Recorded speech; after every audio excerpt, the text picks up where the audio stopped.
మీ ఎలాంటి వ్యాపార ప్రకటనలకైనా వెంటనే మా ఛానల్ సంప్రదించండి. ప్రస్తుతం మనతో పాటు ప్రముఖ ఆధ్యాత్మికవేత్త ఆస్ట్రాలజర్ బ్రహ్మశ్రీ సుభాష్ శర్మ గారు మనతో ఉన్నారు. గురువుగారితో మాట్లాడేద్దాం. నమస్కారం గురుగారు. శ్రీమాత్రే.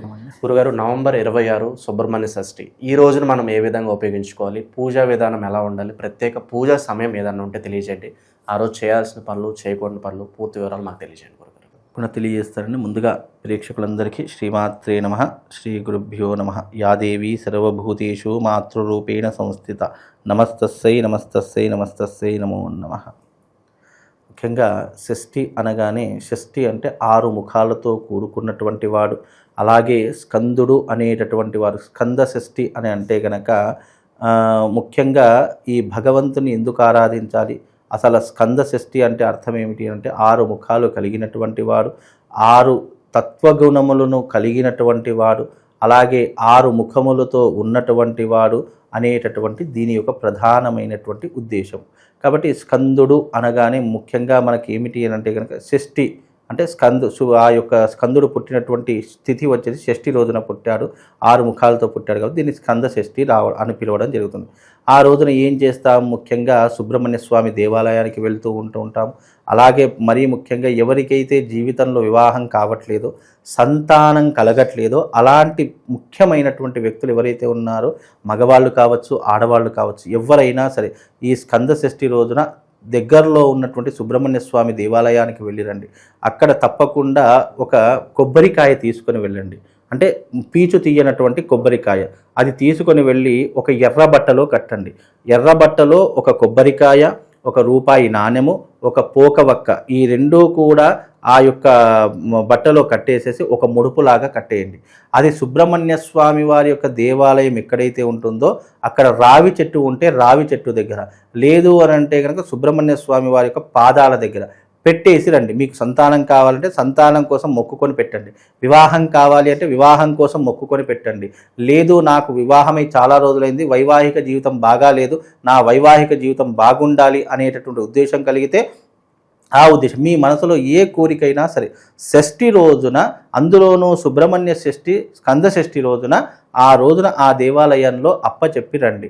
తద్వారా మీ జీవితంలో అనుకున్నటువంటి కోరిక ఎక్కడ ఉన్నా, ఏ ప్రదేశంలో ఉన్నా, ఎలాంటి కోరికైనా తప్పకుండా మీకు జీవితంలో నెరవేరేటటువంటి అవకాశము ఈ తిథి ద్వారా తిథికి చాలా ప్రాధాన్యత ఉంది. స్కంద షష్ఠి, సుబ్రహ్మణ్య షష్ఠి అనేటటువంటిది జీవితంలో ఎన్నో రకాలైనటువంటి నెగిటివిటీ ఎనర్జీని దూరం చేసుకోవడానికి, అలాగే పాజిటివ్ ఆరాని మనం వశం చేసుకోవడానికి, అలాగే మనం అనుకున్నటువంటి కోరికలన్నీ కూడా తీర్చుకోవడానికి ఈ సుబ్రహ్మణ్య షష్ఠి చాలా ఉపయోగపడుతుంది. ఆ రోజున అనేక ఆలయాల్లో ఎన్నో రకాల అభిషేకాలు జరుగుతూ ఉంటాయి, ఎన్నో రకాలైనటువంటి క్రతువులు జరుగుతూ ఉంటాయి, యజ్ఞ యాగాదులు జరుగుతూ ఉంటాయి. కనుక ఆ రోజున విశేషంగా సుబ్రహ్మణ్య షష్ఠి ఉంది అని అనుకున్నటువంటి ప్రతి ఒక్కరూ అది చేసుకుందాం, మన కోరికలు తీర్చుకుందాం అనుకునే ప్రతి ఒక్కరూ దగ్గరలో ఉన్నటువంటి ఆలయానికి వెళ్ళి ముడుపులు కట్టేసి రండి.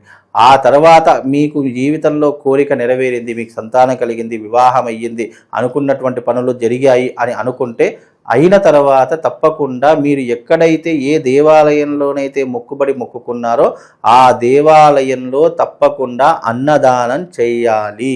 ఇది ఖచ్చితమైనటువంటి నిర్ణయము. మొక్కులు తీరిపోయాయి అంటే ఇక మొక్కులు తీరిపోయాయి, మనం అనుకున్న కోరిక అయిపోయింది కదా అని చెప్పేసి నిమ్మకు నీరెత్తునట్టుగా చేస్తే గనక మళ్ళీ మీ జీవితంలో కష్టాలు మొదలవుతాయి. ఎప్పుడైనా సరే కోరిక నెరవేరింది అంటే గనక దాన్ని మళ్ళీ రుణ విముక్తిని చేసుకోవడానికి తప్పకుండా చేయవలసింది అన్నదానం. కనుక మీకు శక్తి ఎంత ఉంటే అంత, 10 మందికి చేయగలుగుతారా, 100 మందికి చేయగలుగుతారా, 1000 మందికి చేయగలుగుతారా, 1,00,000 మందికి చేయగలుగుతారా, మీ శక్తికి తగ్గకుండా మరి చెయ్యండి. ఎందుకంటే నా దగ్గర ఒక 1000 మందికి చేసేటటువంటి శక్తి ఉంది, నేను కేవలం ఒక 10 మందికే పెడతాననుకోండి, అది పుణ్యం రాదు. నువ్వు 1000 మందికి చేయగలుగుతావంటే కనీసం ఒక 500 మందికైనా అన్నదానం చేయి.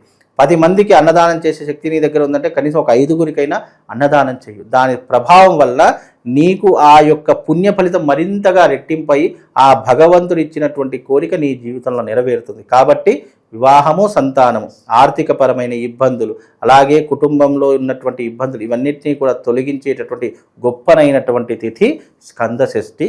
అలాగే సుబ్రహ్మణ్య షష్ఠి మనం అనేక రకాలుగా పిలుచుకుంటాము. 26వ తారీఖు రోజున ఈ భగవంతుణ్ణి మీరు దర్శనం చేసుకోనండి, తప్పకుండా వాళ్ళ జీవితంలో శుభం లాభం కలుగుతుంది. గురుగారు, ఆ రోజే విశేషంగా ఎవరికైతే ఈ సర్పదోషాలు, కాల సర్పదోషం వీటితో బాధపడుతున్నారో వాళ్ళు ఏం చేస్తే బాగుంటుందంటారు విశేషంగా? అయితే ముఖ్యంగా షష్ఠికి ఒక ప్రధానమైనటువంటిది ఏమిటి అంటే గనక ఆశ్లేష నక్షత్రంలో పుట్టినటువంటి వారు కావచ్చు, జాతకంలో కాలసర్పదోషం ఉన్నటువంటి వారు కావచ్చు, లేదా పితృదోషము కావచ్చు, లేదా జాతకంలో ఈ వాసుకి, అనంత, ఐరావత, ఆదిశేష అనేటటువంటి కాలసర్పదోషాలు కొన్ని ఉంటాయి. ముఖ్యంగా విశేషమైనటువంటి కాలసర్పదోషాలకు లేదా రాహుకేతు గ్రహాల యొక్క దోష నివృత్తి కొరకు ఈ సుబ్రహ్మణ్య షష్ఠి రోజున విశేషంగా పూజాది క్రతువులు చేసుకోవాలి అని శాస్త్రము.